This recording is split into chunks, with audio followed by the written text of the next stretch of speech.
எல்லாருக்கும் வணக்கம். இன்றைக்கி நம்ம வீடியோவில் என்ன பார்க்க போகிறோம்னா நாட்டுக்கோழியை வச்சு ரசம் செய்ய போகிறோம். இது குழந்தை பிறந்தவங்களுக்கு எங்கள் ஊர் சைடுலலாம் கோழி வளர்ப்பாங்க. வெடைக்கோழியாக பிடிச்சி, வெடைக்கோழின்னா ரொம்ப பெருசும் இல்லாமல் ரொம்ப சின்னமும் இல்லாமல் நடுத்தரமான கோழியை பிடிச்சி ரசம் வச்சு கொடுப்பாங்க குழந்தை பிறந்தவங்களுக்கு. ரொம்ப நல்லது. ஏன்னா அவங்க உடம்பெல்லாம் அப்படியே ஆச்சல் கொண்டு போன மாதிரி அப்படி ஒரு வலி இருக்கும். அவங்களுக்கு இந்த மாதிரி நாட்டுக்கோழியில் ரசம் வச்சு கொடுத்தோம்னா அவ்வளோ நல்லது உடம்புக்கு. இந்த வலியெல்லாம் கேட்கும். செட்டிநாட்டு சைடெல்லாம் இந்த நாட்டுக்கோழி கண்டிப்பாக ஒரு முறை செஞ்சு கொடுத்துருவாங்க. அதனால் இங்கே நம்மக்கிட்ட ஒரிஜினல் நாட்டுக்கோழி இல்லை. ஆனால் இப்போ இதெல்லாம் வளர்க்குறாங்க. நாட்டுக்கோழியையே வளர்த்து தான் கொடுக்குறாங்க. அந்த கோழி தான் இன்றைக்கி நான் வாங்கிட்டு வந்திருக்கிறேன். 1 கிலோ பாருங்கள், நாட்டுக்கோழி 1 கிலோ வாங்கிட்டு வந்திருக்கிறேன். அது தோலை உரிக்காமல் இந்த மாதிரி சுட்டுட்டு மஞ்சள்லாம் தடவி கழுவி வச்சுருப்பாங்க.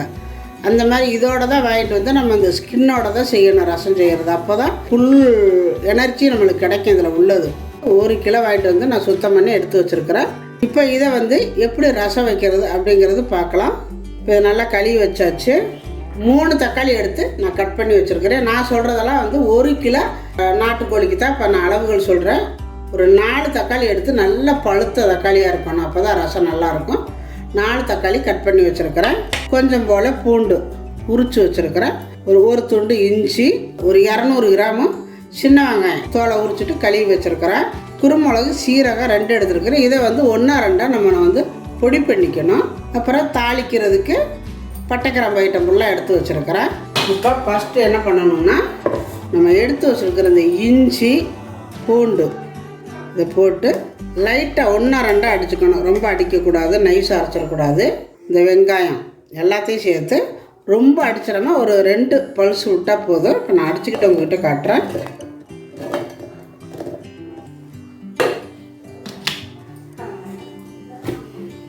பாருங்கள், இந்த மாதிரி 1-2 அரைச்சிக்கணும். ரொம்ப நைஸாக அரைச்சிடக்கூடாது, ரசம் நல்லா இருக்காது. இப்போ இது இருக்கட்டும். இப்போ நம்ம எடுத்து வச்சுருக்கிற குருமிளகு, சீரகம் 2ஐயும் சேர்த்து இதையும் நம்ம பொடி பண்ணிக்கலாம். பாருங்கள், நம்ம அடித்து கொண்டாந்துச்சு. இப்போ இதை அப்படியே கப்புன்னு மூடி வச்சுருக்கேன். அதோட ஸ்மெல்லெல்லாம் போயிடும். நல்லா அடுப்பை வச்சுட்டு குக்கர் அடுப்பில் வச்சுருக்கிறேன். இது நம்ம குக்கரில் தான் வைக்கணும். நாங்கள் ஊர்லலாம் அப்போல்லாம் மண் பாத்திரத்தில் தான் செய்வோம். அது விறகடுப்பில் செய்வோம். அதனால் ரொம்ப நேரம் வேக விடுவோம். இப்போ நம்ம கேஸ் அடுப்புலலாம் அந்தளவுக்கு எவ்வளோ நேரம் வெந்தாலும் வேக மாட்டேங்குது. அதனால் இன்றைக்கி நான் குக்கரில் தான் செய்ய போகிறேன். இதுக்கு மெயினாக நல்லெண்ணெய் தான் விடணும். அதாவது குழந்தை பிறந்தவங்களுக்கு நல்லெண்ணெய் ஊற்றி எதை செஞ்சாலும் நல்லெண்ணெய் ஊற்றி செஞ்சு கொடுங்க. அப்போ தான் நல்லது. அது எண்ணெய் காஞ்சதும் நம்ம எடுத்து வச்சுருக்குறோம் பட்டை கிராம்பு ஐட்டம் கூட சேர்த்துக்கோங்க. இதில் கொஞ்சம் போல் சோம்பு சேர்த்துக்கணும். சோம்பு 2 வெந்தயமும் சேர்த்துக்கணும். சும்மா 2-3 வெந்தயம் அதுவும் சேர்த்துக்கோங்க. எடுத்துகிட்டு பாருங்கள், இந்த அளவு செவந்துருச்சு. இப்போ நம்ம அரைச்சி வச்சுருக்கிற இந்த இஞ்சி பூண்டு வெங்காயம் இதை சேர்த்துக்கலாம்.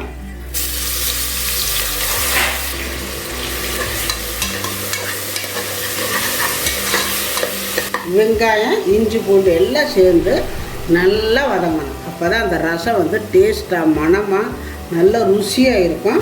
முடிஞ்சது இதை நல்லா வதக்கிக்கணும்.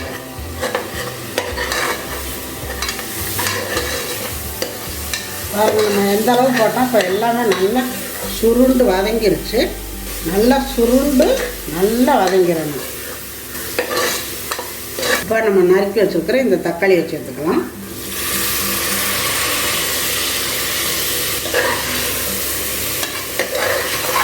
கொஞ்சம் போல கல் உப்பு. இந்த ரசத்துக்கு அதாவது குழந்தை பிறந்தவங்களுக்கு மஞ்சத்தூள் கொஞ்சம் கூடவே சேர்த்து செய்யணும். அது ஒரு நாட்டுக்கோழி ரசத்துக்கு நான் ஒரு 3/4 ஸ்பூன் மஞ்சத்தூள் சேர்த்துருக்குறேன். ஏன்னா அந்த புண்ணெல்லாம் ஆறுறதுக்கு மஞ்சத்தூள் சேர்த்து நம்ம கொஞ்சம் கூடவே சேர்த்து ரசத்தில் செய்யும் பொழுது அந்த புண்ணெல்லாம் சீக்கிரம் ஆறும் அவங்களுக்கு. அதனால் கொஞ்சம் மஞ்சத்தூள் கொஞ்சம் கூடவே சேர்த்துக்கோங்க. இதில் இன்னும் குழந்தை பிறந்தவங்களுக்கெல்லாம் நம்ம இந்த மஞ்சத்தூள்லாம் அரைச்சி ரெடிமேடாக வாங்கின மஞ்சத்தூளை சேர்க்குறத விட விரலி மஞ்சள் எடுத்து நல்லா அரைச்சி அம்மியில் வச்சு அரைச்சி சேர்த்துக்கணும்.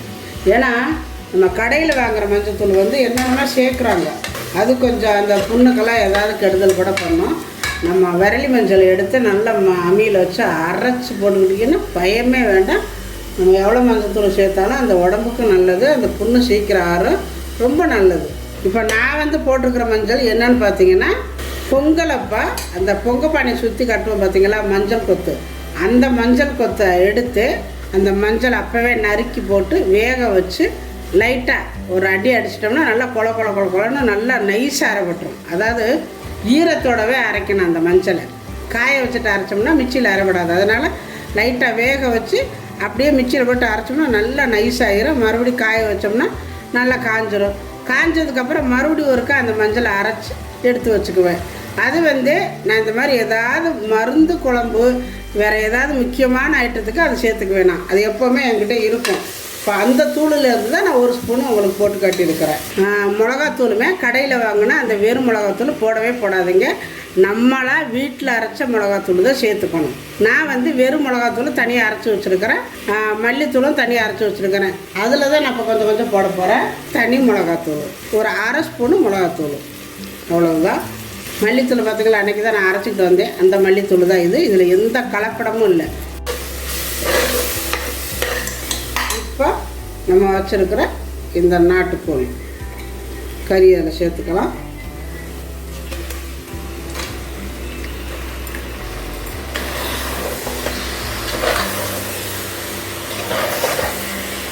இப்போ இது கொஞ்சம் நேரம் வதங்கட்டும். இப்போ இதில் கொஞ்சம் போல் சிக்கன் மசாலா மட்டும் கொஞ்சம் சேர்த்துக்கலாம். கொஞ்சமாக சிக்கன் மசாலா, ஏன்னா நம்ம வந்து மசாலா ஐட்டம்லாம் கம்மியாக தான் போட்டிருக்கிறோம். அதனால் டேஸ்ட்டு கம்மியாக தான் இருக்கும் ரசம். அதனால் இந்த சிக்கன் மசாலா மட்டும் கொஞ்சமாக போட்டுக்கோங்க. உங்களுக்கு எந்த அளவுக்கு காரம் தேவையோ போட்டுக்கோங்க. நான் வந்து காரம் கம்மியாக தான் போட்டிருக்கிறேன். ஆனால் குழந்தை பிறந்தவங்களுக்கு பச்சை மிளகா சேர்த்தக்கூடாதும்பாங்க, ஏன்னா ரொம்ப காரமாக இருக்கும், பச்சையாக இருக்குது பார்த்தீங்களா. அதனால் வேண்டாம்னு சொல்லுவாங்கன்னு நான் சேர்க்கலை. நல்லா அந்த வெங்காயம் தக்காளியெல்லாம் நல்லா கிரேவியாக வந்துருக்குது. நம்ம அரைச்சி வச்சுருக்கிற இந்த குருமிளகு சீரகத்தை இப்போ போட்டுக்கணும். கடைசியாக கூட போட்டுக்கலாம், இருந்தாலும் இப்போவே போட்டுடலாம்.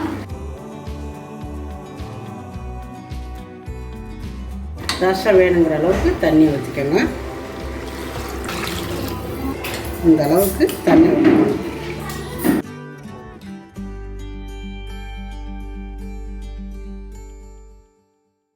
இப்போ இது இன்னும் வந்து கொதிச்சு வேகையில் இன்னும் கூட தண்ணி கம்மியாயிரும். அதுக்கப்புறம் ஒரு 5 விசில் விடணும். 5 விசில் விட்டுட்டு அதுக்கப்புறம் நம்ம எடுத்து பார்த்தோம்னா கெட்டியாக இருந்துச்சுன்னா அதுக்கப்புறம் கூட இன்னும் கொஞ்சம் தண்ணி ஊற்றி கொதிக்க விட்டுக்கலாம். உப்பெல்லாம் கரெக்டாக காரமெல்லாம் கரெக்டாக இருக்கான்னு பார்த்துக்கோங்க.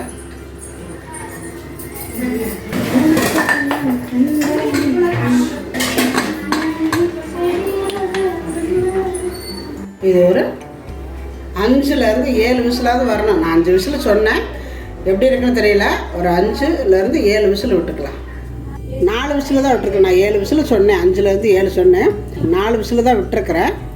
இப்போ 7 விசில் விடணும்னு சொல்லியிருந்தேன். இப்போ 4 விசில் வந்திருக்குது. இந்த 4 விசில்லையே நம்ம வந்து கறியை நல்லா ஈஸியாக வேக வைக்கலாம். அதுக்கு ஒரு ஐடியா, 7 விசில் விடாமல் அடுப்பை குறைச்சி வச்சு நம்ம வந்து அது தம்முலே வேக வச்சோம்னா நம்மளுக்கு கேஸ் மிச்சம். கேஸ் விற்கிற விலைக்கு ஃபுல்லாக 7 விசில் விட வேண்டியதில்லை. நான் சொல்கிற மாதிரி நீங்கள் செஞ்சுக்கோங்க. சாப்பாடாக இருந்தாலும் சரி, பருப்பு வச்சாலும் சரி, இதே மாதிரி தான் நான் செய்வேன். சாப்பாடெல்லாம் 3 விசில் எல்லோரும் விடணும்பாங்க. நான் எப்போவுமே 3 விசில் விடவே மாட்டேன். ஒரே விசில் தான் விடுவேன். ஒரு விசில் வந்தவுடனே அடுப்பை ஃபுல்லாக குறைச்சிருவேன். ஒரு 5 நிமிஷம் கழித்து ஆஃப் பண்ணிடுவேன். 5 நிமிஷம் கழித்து மறுபடியும் ஓப்பன் பண்ணி பார்த்தோம்னா நல்ல பூ மாதிரி இருக்கும். சாப்பாடு வடித்த சாப்பாடு மாதிரியே இருக்கும். அதே மாதிரி பருப்பு அப்படிதான். ஒரு விசில் வர்ற மாதிரி இருக்கையிலே நான் அடுப்பை ஃபுல்லாக குறைச்சிட்டு ஒரு 5 நிமிஷத்தில் ஆஃப் பண்ணிடுவேன். பார்த்தா நல்லா குழஞ்சிருக்கும். அப்போ நம்மளுக்கு கேஸ் மிச்சம். அதே மாதிரி இப்போ நான் வந்து 7 விசில் சொல்லியிருந்தேன். இப்போ 4 விசில் தான் விட்டுருக்கிறேன். போதும். இதோட ஒரு 5 நிமிஷம் நான் குறைச்சி வச்சுட்டு ஆஃப் பண்ணிடுவேன். அதுக்கப்புறம் ஆஃப் பண்ணிவிட்டு ஒரு 5 நிமிஷம் கழித்து ஓப்பன் பண்ணி பாருங்கள், நல்லா வெந்திருக்கும். எதுக்கு வேஸ்ட்டாக விசில் விட்டு விட்டு விட்டு விட்டு விசில் பூரா வெளியில் போயிடுச்சுன்னா அந்த தம்மு பூரா வெளியில் போயிடும். மறுபடியும் கொதித்து வேகணும். இப்போ நம்ம விசிலெல்லாம் எடுத்து விட்டாச்சு. ஓப்பன் பண்ணிக்கலாம். பாருங்கள் எப்படி வெந்து நிற்கிதுன்னு. நல்லா இதில் வந்து இன்னும் கூட நம்ம தண்ணி விட்டுக்கலாம் வேணுங்க. கறியெல்லாம் நல்லா வெந்துருச்சுன்னு நினைக்கிறேன். ஆமாம், பாருங்கள் நல்லா வெந்துருச்சு. நல்லா பஞ்சு மாதிரி வந்துருச்சு. இப்போ நான் மறுபடியும் அடுப்பை பற்ற விட்டு வச்சுருக்கிறேன். நம்ம மூடியே வச்சுருந்ததுனால அது ஒரு மாதிரி இருக்குது. இப்போ வந்து நம்ம அதை திறந்து விட்டு லைட்டாக ஒரு கொதி விடணும். அப்போ தான் எந்த குழம்புமே நல்லா டேஸ்ட்டாக இருக்கும். குக்கரில் வைக்கிறதெல்லாம் கொஞ்சம் போல் கொத்தமல்லி தழை நல்லா பிச்சு போட்டுக்கோங்க இந்த மாதிரி. இப்போ கருவேப்பிலை போட்டுக்கலாம். அவ்வளோதான், ஒரு கொதி வந்துருச்சு. இப்போ அடுப்பை நான் குறைச்சி வச்சுட்டேன். இப்போ நாட்டுக்கோழி ரசம், அதாவது குழந்த பிறந்தவங்களுக்கு எப்படி வைக்கணும் அப்படிங்கிறத நான் செஞ்சு காட்டியிருக்கிறேன். பாருங்கள் எப்படி வந்திருக்குதுன்னு. நம்ம இந்த மாதிரி நம்ம செஞ்சு கொடுக்கும்போது குழந்த பிறந்தவங்களாக இருந்தாலும் சரி, இப்போ எங்காவது விழுந்து அடிபட்டு கை கால் முறிஞ்சு இந்த மாதிரியெல்லாம் கட்டு போட்டிருப்பாங்க பார்த்தீங்களா, அவங்களுக்காக இருந்தாலும் சரி, இந்த மாதிரியெல்லாம் நம்ம செஞ்சு அடிக்கடி கொடுத்தோம்னா எலும்பு சாயண்டெல்லாம் சீக்கிரத்தில் கூடி வரும்னு சொல்லுவாங்க. அதேமாதிரி குழந்த பிறந்தவங்களுக்கும் நம்ம கொடுக்கும் பொழுது, ஏன்னா உடம்பு வந்து அவ்வளோ ஆற்றல் கொண்டு போய் கிடக்கும், அந்த உடம்பு ஆற்றல் கொண்டு போயிருக்கும் உடம்பு. அதுக்கு நம்ம இந்த ரசம் கொடுக்கும் பொழுது நல்ல வலியெல்லாம் கேட்கும். இப்படி வந்திருக்குன்னு. இப்போ எங்கள் ராஜேஸ்வரி சாப்பிட போகிறாங்க. தண்ணியாக தான் ஊற்றணும். இதில் வந்து இந்த மாதிரி தண்ணியாக ஊற்றி நாட்டுக்கோழி ரசமா குழந்த பிறந்தவங்களுக்கு எனக்கெல்லாம் வந்து 2 தடவை 3 தடவை செஞ்சு கொடுத்துருவாங்க அம்மாயி. இந்த கறியை வந்து நல்லா மென்று சாப்பிடணும் அப்படின்னு சொல்லுவாங்க. பாருங்கள், அவ்வளோதான். ஆனால் ரசம் வந்து இந்த மாதிரி ஊற்றி சாப்பிடணும்.